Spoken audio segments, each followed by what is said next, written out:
bush predators. They do stalk their prey. So when that door opens, we expect and anticipate Nate's just going to stand there for a couple seconds. She is going to stalk, get a very good visual of this moving target, and then hopefully take off after it. But we'll do that countdown, and then you guys get a chance to see Nate. So are you guys ready to see Cheetah run? Yeah. You guys should be a little bit more excited. You're about to see the fastest land animal in the world. Are you guys ready to see Cheetah run? Yeah. All right, very good. So Alexis, we got the thumbs up. Cherish is ready on that machine. Here we go, everybody, all together, real loud. In 5, 4, 3, 2, run. Ahí sale la chita. Ahí sale la chita.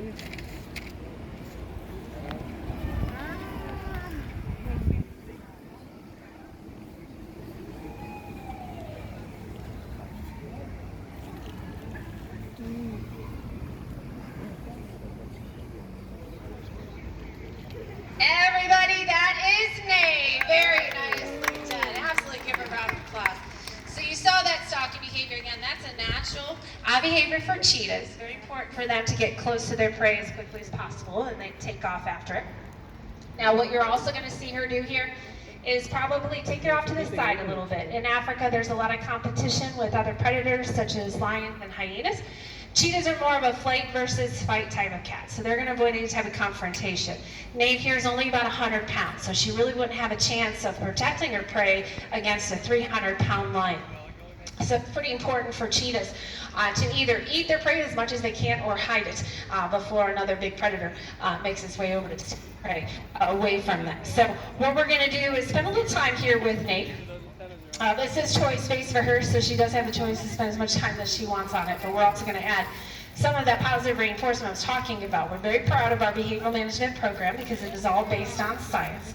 Using that positive reinforcement, we reinforce behaviors that increases the likelihood of those behaviors happening again by taking small steps or approximations to get to that desired behavior that we're training. So we don't use punishment, we don't use aversives, we don't command our cheetahs to do anything. That door that she came out of remains open, so she has a choice to come out of here and participate and hang out with us. If she wants, she can go back behind the scenes. She got some extra bigger reinforcement from Trisha, so now she's going to send her over here to Cherish, and Cherish is going to reinforce her with some fluid reinforcement. So we have found that some of our cheetahs like to drink out of a squirt bottle, Nave being one of them. Funny fact, though, it has to be very warm, almost coffee temperature hot is the way she likes it. It can be plain water, which she tends to prefer. Sometimes it can be chicken broth or beef broth, different flavors, but we get pretty creative with our reinforcers. So it's not just about food, and that's a common misconception in the animal training world, that you need to withhold food from an animal to get the desired behavior that you want, and that is not the case. So what we're going to do here with Nave is spend a little time with her here. We're going to give her some tactile reinforcement as well. So this is a great opportunity to show her another way that she did a great job, and she will solicit different body parts, especially if she's really into that tactile reinforcement. But we're also going to reinforce her as well for allowing us to touch her. So again, we're not petting her.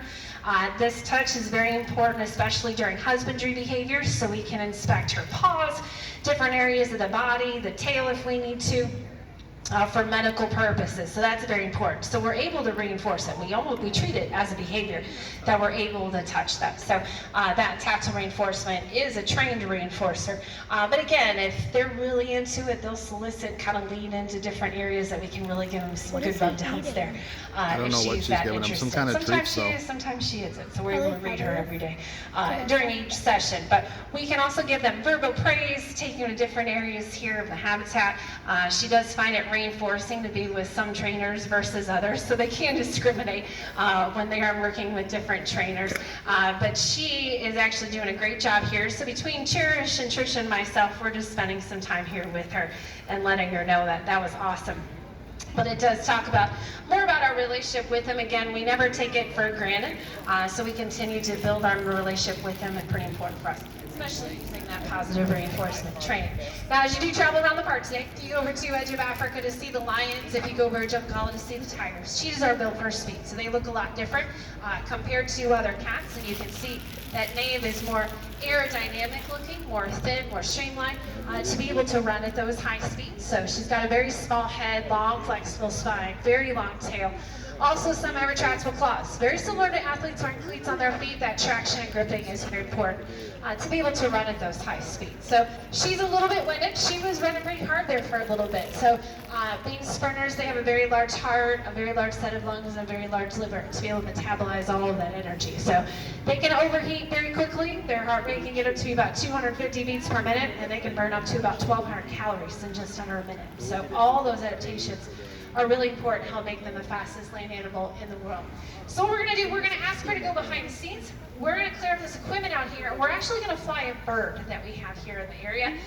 She is an Abyss